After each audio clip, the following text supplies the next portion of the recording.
m'appelle Julien, je travaille dans la fonction publique en tant qu'infirmier. Je suis également pompier volontaire et comme vous pouvez le constater, gilet jaune.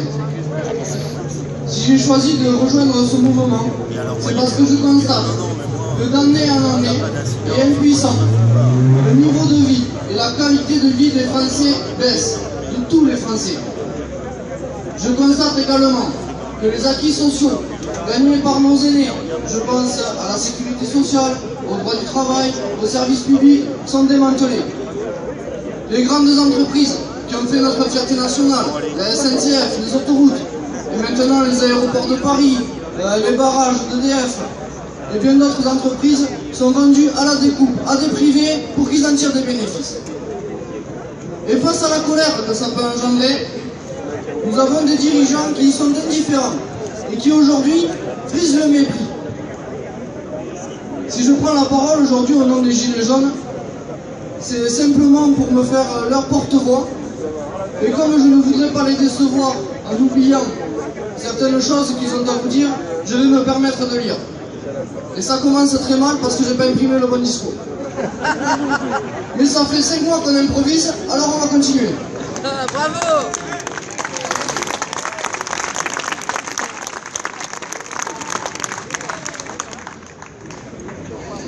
Notre mouvement a la particularité de ne pas s'être organisé autour d'idées, comme beaucoup de mouvements. Le 17 novembre dernier, suite à une hausse des carburants, les Français sont spontanément et en masse descendus dans la rue. Lors des discussions de rond-point, comme nos médias ont aimé les appeler, il était facile de constater que le malaise est bien plus profond qu'une hausse de carburant. C'est la colère, c'est le ras-le-bol qui nous a poussés dans la rue.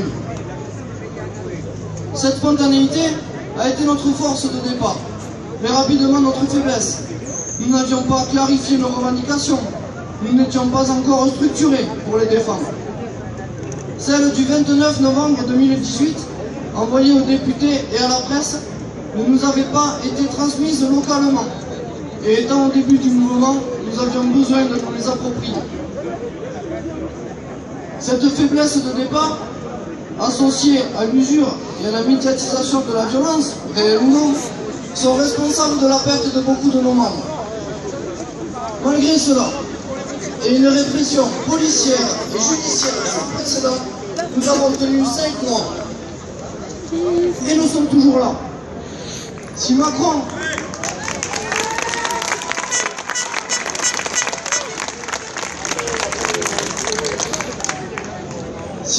avait espéré par son discours nous isoler du reste de la population, c'est raté. 63% des gens ne sont donc pas été convaincus.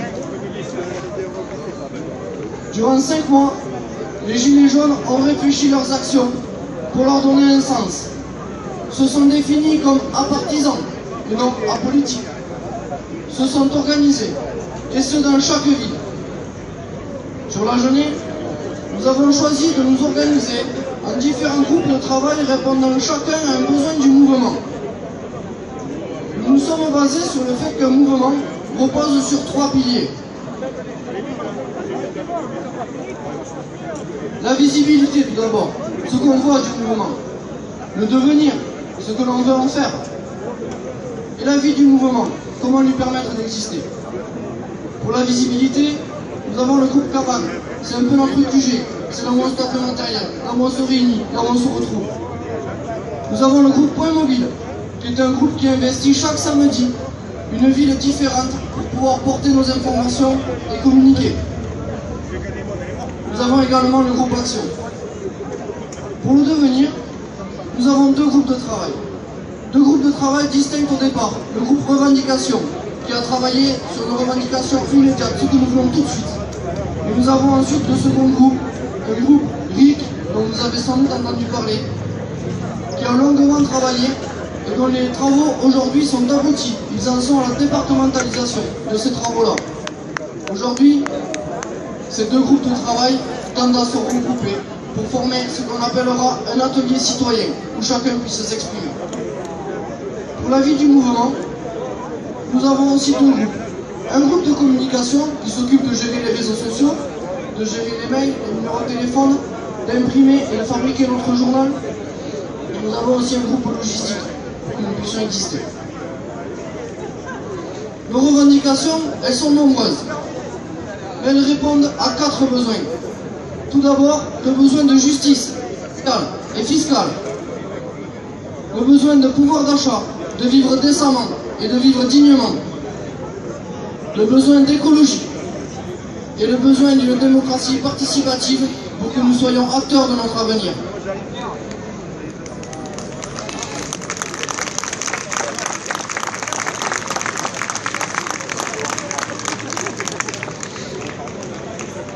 À chacun de ces besoins, nous associons plusieurs demandes qui forment la longue liste de toutes nos revendications.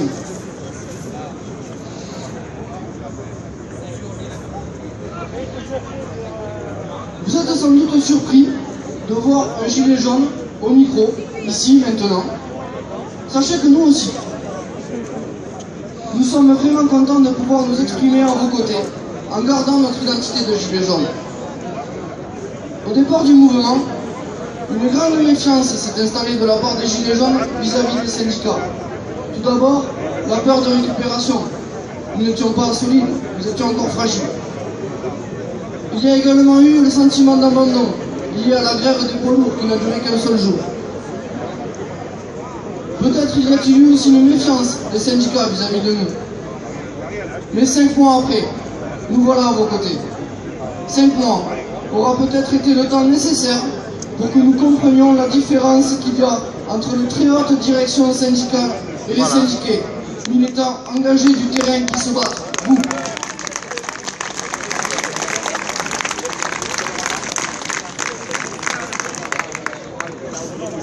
Si la convergence des luttes est si importante à nos yeux, c'est que nous savons qu'il n'y a qu'ensemble que nous pourrons réaliser de belles choses. D'autant que nos actions principales visent l'économie. Aujourd'hui, les Gilets jaunes lancent des appels à la grève nationale. Mais localement, ensemble, n'y a-t-il pas des choses que nous pourrions faire? Et qui mieux que vous peut nous aider à mobiliser les travailleurs pour un mouvement de masse? Qui mieux que vous peut nous aider à faire du syndicalisme?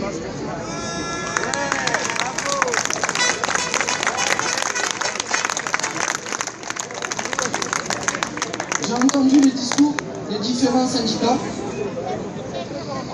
Alors, reconnaissant certains de nos mots, j'ai envie de vous lire le texte autour duquel les Gilets jaunes, au moins de la jeunesse, sont organisés sous forme de lettres ouvertes. Je lis. Monsieur Macron, nous ne voulons plus être considérés comme des gueux et nous souhaitons plus de justice sociale avec la réduction des inégalités qui règnent dans notre pays. Et pour ce, nous exigeons l'abolition des privilèges toujours plus grands dont bénéficient l'élite oligarchique. Et ils sont nombreux, payés par nos impôts.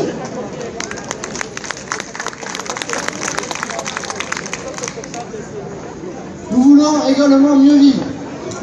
Mieux vivre en augmentant le pouvoir d'achat, car il n'est pas concevable que certains aient des fins de mois difficiles, alors que 10% des Français possèdent plus de la moitié de nos richesses.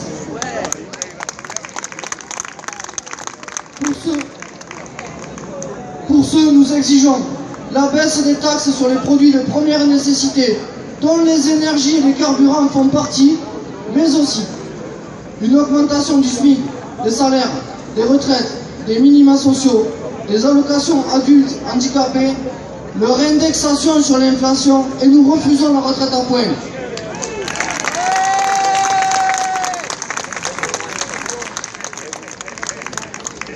Nous voulons également plus de justice fiscale, ce qui veut dire que nous exigeons une lutte pénale contre la fraude fiscale que vous savez chiffrer, puisqu'elle est de 100 milliards d'euros par an, mais contre laquelle vous semblez ne pas vouloir agir. Nous exigeons également le rétablissement de l'ISF, car les premiers de cordée, monsieur Macron, non, ce ne sont pas les plus riches. C'est nous qui nous levons tous les jours pour faire vivre vos entreprises du CAC 40.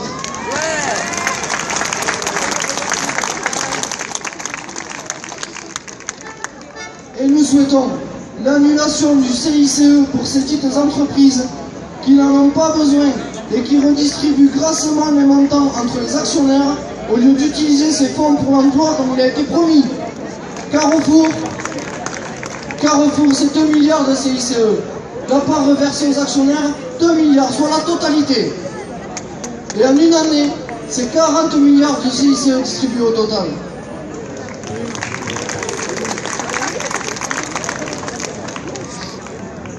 Monsieur Macron, vous nous avez montré avec quelle efficacité vous étiez capable de balayer les lois qui vous dérangent pour les remplacer par celles qui vous arrangent. Alors nous exigeons plus de souveraineté par la construction d'une démocratie participative où nous serions acteurs de notre avenir, ainsi que l'inscription dans notre Constitution du droit au RIC en toute matière pour que les Français puissent voter eux-mêmes et pour eux-mêmes leurs lois.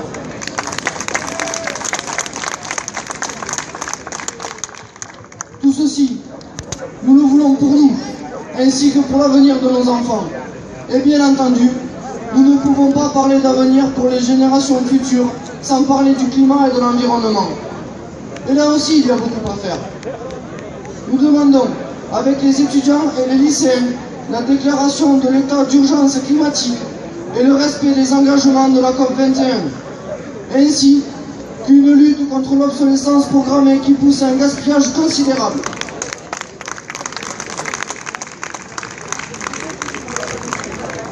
Nous exigeons également la reconnaissance juridique du crime d'écocide et l'adoption d'un pacte finance-climat pour que les contraintes budgétaires ne soient plus une excuse. Monsieur Macron, les Français vous rappellent également que nous avons financé les grandes sociétés qui ont fait notre fierté et qu'elles ne sont pas à vendre les privés pour qu'ils en tirent des bénéfices, comme ça a été fait avec les autoroutes par exemple.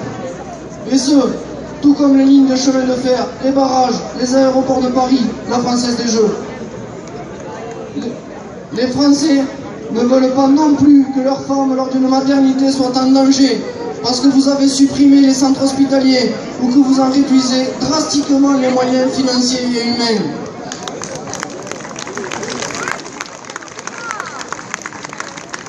Ce n'est pas tout. Nous voulons aussi que les enfants aient un système éducatif de qualité que vous vous devez de maintenir.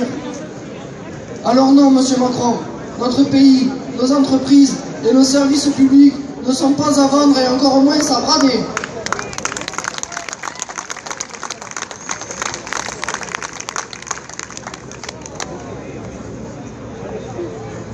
Nous vous rappelons aussi que 19 semaines de mobilisation, c'est une répression policière qui a conduit en partie à 12 morts, 22 éborgnés, 5 mains arrachées, un pied arraché, des hommes émasculés, un sourd, 3400 blessés dont 400 de graves. Ces chiffres comprennent les policiers, les gendarmes et les CRS blessés car ils sont eux aussi vos victimes. Mesdames, Messieurs, vous qui travaillez au maintien de l'ordre, nous comprenons votre désarroi et votre fatigue dans l'exercice d'une profession vis-à-vis de laquelle vous ne retrouvez plus les valeurs qui vous ont poussé à l'exercer. Tout comme les profs, les soignants et tant d'autres fonctionnaires au service de la population. Ne vous suicidez pas, rejoignez-nous.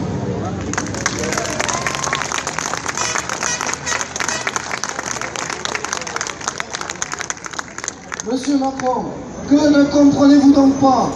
Ou que trouvez-vous illégitime au point de nous mutiler, nous emprisonner, nous matraquer, quand nous vous demandons de diminuer les injustices fiscales et sociales, une augmentation du pouvoir d'achat, un environnement plus sain et plus de souveraineté.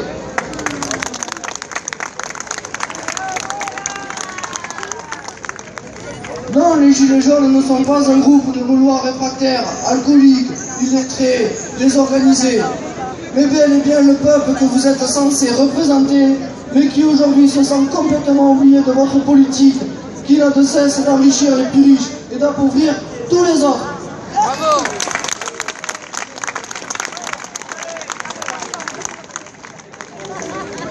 Aujourd'hui, nous, Gilets jaunes, appelons tous les syndicats engagés dans la lutte sociale à nous rejoindre et nous appuyer par les moyens d'action qui vous sont conférés, comme la diffusion d'informations, l'impression de tracts, la grève.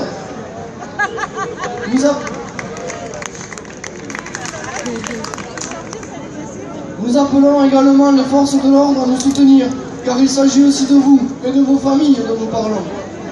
Et bien entendu, nous appelons tous les citoyens qui se sont reconnus dans ce discours, les étudiants, les lycéens, les fonctionnaires, les salariés, les retraités, les patrons de PME, ainsi que tous ceux qui souhaitent lutter contre un système qui favorise les inégalités et qui bafoue notre démocratie à se mobiliser, car quelles que soient les revendications que nous défendons, il n'y a que dans l'unité que nous les gagnerons, et que nous les gagnerons toutes.